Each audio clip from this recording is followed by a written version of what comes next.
पानी, हमारे ग्रह पर जीवन का दूसरा नाम। पर कभी सोचा है, ये आया कहाँ से?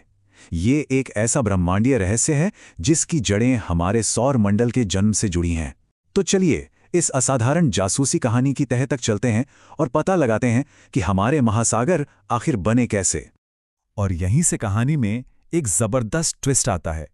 हमारी ये पृथ्वी, जो नीले महासागरों से ढकी एक पानी की दुनिया है, असल में एक ऐसी जगह पर बनी थी जहां पानी का होना नामुमकिन था। है ना ये कमाल का विरोधाभास? हाँ, 71%। सोचिए जरा, हमारी धरती की सतह का इतना बड़ा हिस्सा सिर्फ पानी से ढका है। और ये आंकड़ा और भी हैरान करने वाला हो जाता है जब हम ये सोचते हैं कि हमारी दुनिया की शुरुआत तो एक सूखी, आग उगलती चट्टान के तौर पर हुई थी। इस पहेली को सुलझाने की चाबी एक कॉन्सेप्ट में छिपी है, जिसे कहते हैं फ्रॉस्ट लाइन। इसे आप हमारे सौरमंडल की एक अदृश्य बर्फीली बाउंड्री की तरह समझिए। इस लाइन के बाहर इतनी ठंड थी कि पानी बर्फ बनकर टिक सकता था, लेकिन इस लाइन के अंदर, जहां हमारी पृथ्वी बन रही थी, सूरज की गर्मी इतनी ज्यादा थी कि कोई भी पानी फौरन भाप बन जाता। तो अब सबसे बड़ा सवाल यही उठता है, अगर पृथ्वी एक ड्राई जोन में बनी तो फिर ये समंदर कहाँ से आए? हमारी इस कॉस्मिक इन्वेस्टिगेशन में कुछ मेन सस्पेक्ट्स हैं। शक है कि इन्होंने ही बाहर से आकर पृथ्वी को जिंदगी का ये कीमती तोहफा दिया है। तो हमारी जांच में सस्पेक्ट नंबर 1 हैं धूमकेतु, यानी कॉमेट्स। पहली नज़र में तो यही सबसे बड़े दावेदार लगते हैं। आखिरकार ये अंतरिक्ष के बर्फीले गोले जो हैं, तो क्या इन्होंने ही पानी की डिलीवरी करके पृथ्वी की प्यास बुझाई थी? कॉमेट्स को अक्सर गंदे स्नोबॉल भी कहा जाता है। ये हमारे सोलर सिस्टम के बहुत दूर ठंडे इलाकों से आते हैं और पानी की बर्फ से लबालब भरे होते हैं। थ्योरी ये थी कि अरबों साल पहले लेट हैवी बॉम्बार्डमेंट के दौरान, जब धरती पर चारों तरफ से चीजें गिर रही थीं, तब इन्हीं कॉमेट्स ने यहाँ पानी पहुंचाया होगा। और लंबे समय तक यही थ्योरी सबसे ज्यादा मानी जाती थी। लेकिन जैसा कि हर अच्छी जासूसी कहानी में होता है, सबूत सामने आना जरूरी है। और साइंस के पास एक कमाल का टूल है, केमिकल फिंगरप्रिंट्स। हर जगह के पानी की अपनी एक अलग पहचान होती है, जो पानी में मौजूद हाइड्रोजन और उसके एक भारी भाई ड्यूटेरियम के अनुपात से तय होती है। तो जब वैज्ञानिकों ने कॉमेट्स के पानी का केमिकल फिंगरप्रिंट लिया और उसे हमारे महासागरों के पानी से मिलाया, तो नतीजा चौंकाने वाला था। कॉमेट्स के पानी में भारी हाइड्रोजन की मात्रा हमारे पानी से लगभग 2 गुनी थी। फिंगरप्रिंट मैच ही नहीं हुए। मतलब साफ था, कॉमेट्स इस कहानी के मुख्य किरदार नहीं थे। तो अगर कॉमेट्स नहीं तो फिर कौन? हमारी जासूसी अब मुड़ती है सस्पेक्ट नंबर 2 की तरफ, एस्टेरॉइड्स यानी क्षुद्र ग्रह। लेकिन यहां हम किसी भी आम एस्टेरॉइड की बात नहीं कर रहे हैं। हमारा फोकस एक खास किस्म पर है, जिन्हें कहते हैं कार्बनेशियस कॉन्ड्राइड्स। ये बाहरी एस्टेरॉइड बेल्ट के बहुत पुराने कार्बन से भरपूर चट्टानी पिंड हैं।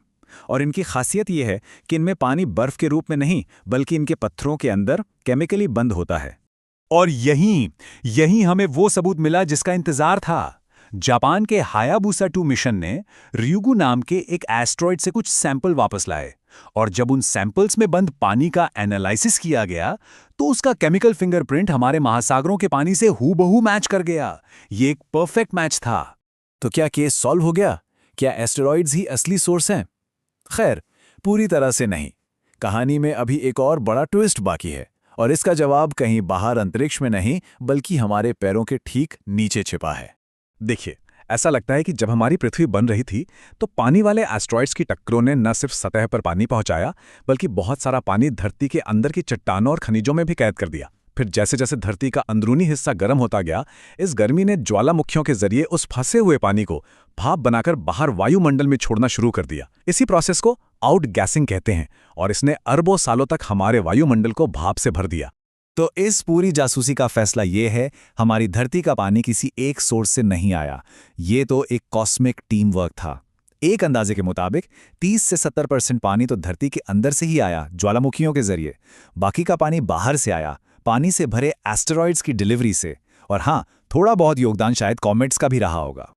तो पानी कहाँ से आया, ये रहस्य तो सुलझ गया, लेकिन ये भाप और चट्टानों में बंद पानी हमारे विशाल समंदरों में कैसे बदला? अब कहानी का अगला अध्याय शुरू होता है। जैसे ही हमारी युवा पृथ्वी की सतह पिघले हुए लावा से ठंडी होकर चट्टान में बदलने लगी, वायुमंडल में जमा हुई अरबों टन भाप भी ठंडी होने लगी और फिर बारिश शुरू हुई।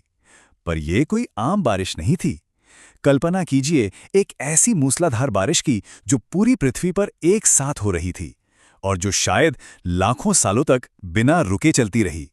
इसी महाबारिश ने धीरे धीरे धरती के निचले इलाकों को भर दिया और लगभग 4 अरब साल पहले जन्म हुआ पहले वैश्विक महासागर का। हम इसे हेडियन ओशन कहते हैं और ये आज के हमारे नीले समंदरों से बहुत अलग था। ये अंधेरा था, गर्म था और ज्वालामुखी चट्टानों से घुले हुए लोहे और सल्फर जैसे खनिजों से भरा हुआ था। वो प्राचीन महासागर सिर्फ पानी से भरा एक बेसिन नहीं था, वो एक ऐसा पालना था जिसमें जिंदगी ने पहली बार आंखें खोलीं। पर पानी में ऐसा क्या खास है जो इसे जिंदगी के लिए इतना जरूरी बना देता है? पानी की 3 अनोखी बातें इसे जिंदगी के लिए परफेक्ट बनाती हैं। पहली, ये एक यूनिवर्सल सॉल्वेंट है, मतलब ये जरूरी न्यूट्रिएंट्स को अपने अंदर घोलकर हर जगह पहुंचा सकता है। दूसरी, इसकी बर्फ पानी पर तैरती है, जिससे नीचे की जलीय जिंदगी जमने से बच जाती है। और तीसरी, इसकी गर्मी सोखने की जबरदस्त क्षमता हमारे प्लैनेट के तापमान को स्थिर रखती है, जो जिंदगी पनपने के लिए बहुत जरूरी है। असल में पानी के मॉलिक्यूल्स की बनावट ही ऐसी है कि वो जिंदगी की केमिस्ट्री के लिए एक परफेक्ट स्टेज तैयार करते हैं। डीएनए, प्रोटीन्स, सेल्स, जिंदगी का हर प्रोसेस इसी पानी के अंदर होता है। सीधे शब्दों में कहें तो जीवन कुछ और नहीं, बस पानी में होने वाली केमिस्ट्री ही है।